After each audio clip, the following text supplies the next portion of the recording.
Ibu bapak, saudara-saudariku yang dikasihi oleh Tuhan, Shalom. Selamat berjumpa kembali dalam Renungan Harian Katolik Paroki Tomang, Jakarta. Hari ini hari Minggu, tanggal 20 Agustus tahun 2023. Tema renungan kita hari ini adalah Tuhan saja cukup. Ibu bapak, saudara-saudariku yang dikasihi oleh Tuhan, kebetulan saya sering berkeliling di kompleks gereja ketika saya memiliki waktu senggang. Dan sering saya ketika memeriksa ruang adorasi milik gereja yang ada di kompleks gereja, saya melihat ada seorang ibu yang tampaknya sangat setia untuk berdoa di ruang adorasi. Maka saya pun tergoda untuk bertanya kepada dia, mengapa dia begitu setia, begitu rajin untuk berdoa di ruang adorasi.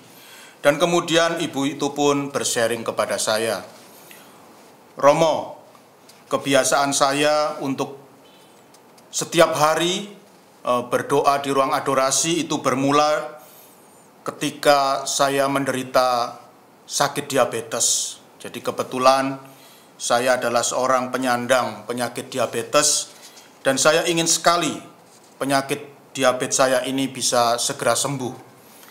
Maka itulah yang membuat saya kemudian memutuskan untuk setiap hari berdoa di ruang adorasi. Namun setelah kegiatan berdoa ini berlangsung, ya bahkan sekarang sudah hampir 2 tahun, saya lama-lama menyadari bahwa ternyata doa itu sendiri adalah sebuah kenikmatan. Dan jujur Romo, sampai hari ini sakit diabetes saya belum sembuh juga. Tetapi dengan kesetiaan saya untuk berdoa di ruang adorasi, lama-lama sakit diabetes yang saya sandang ini bagi saya menjadi tidak penting lagi. Sekarang setiap kali saya berdoa di ruang adorasi, tujuan saya hanyalah semata-mata untuk bisa berjumpa dengan Tuhan. Jadi saya di ruang adorasi itu, saya tidak lagi berharap untuk sembuh dari sakit diabetes. Sakit diabetes saya bisa sembuh atau tidak, bagi saya sudah menjadi hal yang tidak penting lagi dan tidak saya pikirkan lagi. Karena saya menemukan sebuah kenikmatan dari doa-doa saya di dalam ruang adorasi. Sekarang bagi saya berdoa di ruang adorasi itu adalah menjadi sebuah kebutuhan dan bukan sebuah tujuan. Sekarang saya, Romo, hampir setiap hari saya sepulang kerja dari kantor, saya selalu mampir ruang adorasi di gereja untuk berdoa. Dan itu sungguh sangat menyenangkan hati saya. Saya sungguh merasakan kenikmatan dengan doa di mana relasi saya dengan Tuhan semakin lama menjadi semakin dekat dan mesra. Itulah Romo, mengapa saya senang sekali berdoa di ruang adorasi. Karena memang berdoa di ruang adorasi itu sangat nikmat saya rasakan. Dan saya akan terus menjalankannya. Dan bagi saya, sakit diabetes saya ini bisa sembuh atau tidak, itu biarlah Tuhan yang memutuskan. Tidak penting lagi bagi saya bahwa sakit diabetes saya ini sembuh. Bagi saya, relasi yang mesra dengan Tuhan di dalam doa menjadi tujuan yang paling penting. Ibu bapak, saudara-saudariku yang dikasihi oleh Tuhan, dalam Injil Matius bab 15 ayat 21 sampai 28 yang dibacakan dalam perayaan Ekaristi hari ini dikisahkan tentang seorang wanita Kanaan yang berharap agar Tuhan Yesus menyembuhkan anak perempuannya yang sedang kerasukan.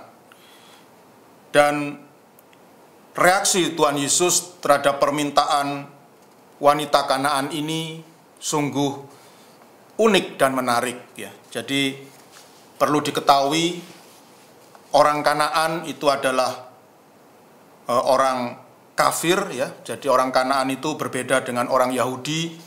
Kalau orang Yahudi itu menyembah Yahweh dan mengenal Yahweh, mengenal Tuhan, maka orang Kanaan ini mereka tidak mengenal Yahweh, tidak mengenal Tuhan, ya, atau bisa kita katakan sebagai orang kafir. Dan wanita Kanaan ini terus mendesak Yesus untuk mengabulkan keinginannya agar anak perempuannya bisa disembuhkan dari kerasukan setan yang membuatnya sangat menderita. Dan reaksi Tuhan Yesus sungguh menarik. Paling tidak di dalam Injil hari ini kita bisa melihat ada 3 reaksi dari Tuhan Yesus yang intinya adalah menolak. Menolak untuk menyembuhkan anak perempuan wanita Kanaan ini. Dalam Injil dikatakan ketika wanita Kanaan itu pertama kali berjumpa dengan Tuhan Yesus dan mengutarakan permohonannya, Tuhan Yesus dikatakan dalam Injil, Yesus sama sekali tidak menjawab. Jadi Tuhan Yesus diam 1000 bahasa. Ya, artinya tentu saja ya menolak untuk mengabulkan permintaan wanita Kanaan ini. Lalu reaksi yang kedua adalah ketika wanita Kanaan ini terus mendesak Tuhan Yesus, dikatakan Tuhan Yesus berkata kepada wanita Kanaan ini, "Aku diutus hanya kepada domba-domba yang hilang dari umat Israel." Jadi kata-kata ini juga bernada menolak, ya, karena orang Kanaan itu bukan orang Israel, ya. Maka ini adalah penolakan yang kedua dari Tuhan Yesus. Dan reaksi yang ketiga dari Tuhan Yesus juga sama, ya. Dia menolak keinginan dari ibu itu. Tuhan Yesus menjawab, "Tidak patut mengambil roti yang disediakan bagi anak-anak dan melemparkannya kepada anjing." Dan reaksi yang ketiga ini saya kira sungguh sangat menyakitkan, ya. Kalau seandainya kita ini menjadi perempuan Kanaan itu pasti sakit sekali, ya. Karena secara tidak langsung Tuhan Yesus mau mengatakan bahwa perempuan Kanaan itu adalah, ya mohon maaf ya, anjing. Dan ini adalah sebuah ujian yang luar biasa dari Tuhan Yesus kepada perempuan Kanaan ini. Dia disamakan dengan anjing. Tetapi apa reaksi dari perempuan Kanaan ini? Dia tidak marah, dia tidak murka, ya, dan dia juga tidak pergi meninggalkan Tuhan Yesus, tetapi tetap setia untuk dekat dengan Tuhan Yesus. Maka akhirnya hati Yesus pun berbelas kasih kepadanya. Tuhan Yesus berkata, "Hai ibu, besar imanmu, maka jadilah kepadamu seperti yang kau kehendaki." Dan akhirnya anaknya pun disembuhkan dari sakitnya.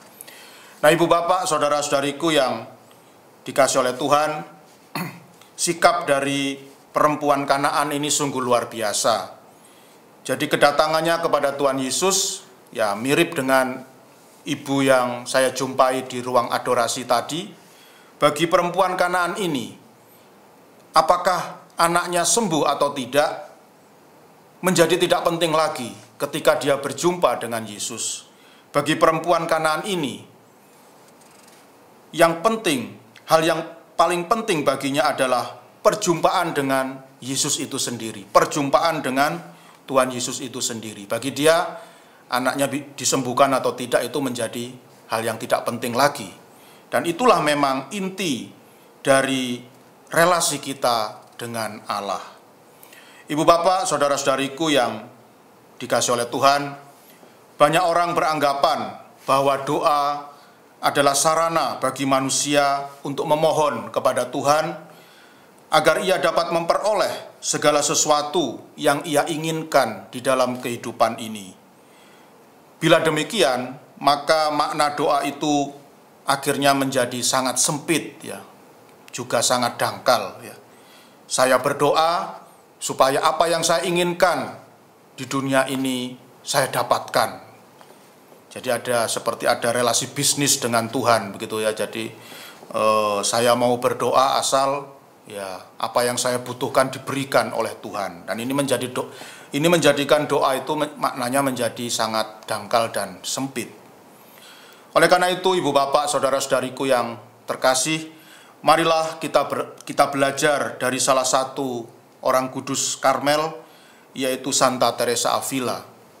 Ia mengajarkan bahwa doa adalah sarana bagi manusia untuk menjalin relasi yang mesra dengan Allah. Dan tujuannya tidak lain adalah relasi yang mesra itu sendiri. Tidak ada tujuan yang lain dalam doa selain relasi yang mesra dengan Allah. Jadi bukan lagi kita berdoa, bukan lagi untuk minta ini, minta itu kepada Allah. Kita juga bisa membayangkan ya, betapa jengkelnya seorang bapak ketika anaknya mendatanginya dan tujuan dari kedatangan anaknya ini hanya minta ini, minta itu ya. Tentu bapak manapun akan jengkel ya kalau anaknya itu hanya mendatanginya ketika membutuhkan sesuatu ya. Papa, aku minta ini, papa, aku minta itu. Demikian pula dengan Tuhan ya. Tuhan juga tentu akan kecewa ketika setiap kali kita berdoa, tujuan doa kita itu hanya untuk minta ini dan minta itu ya. Dan Santa Teresa Avila mengajarkan bahwa tujuan doa itu tidak lain adalah relasi dengan Allah itu sendiri, relasi dengan Tuhan itu sendiri.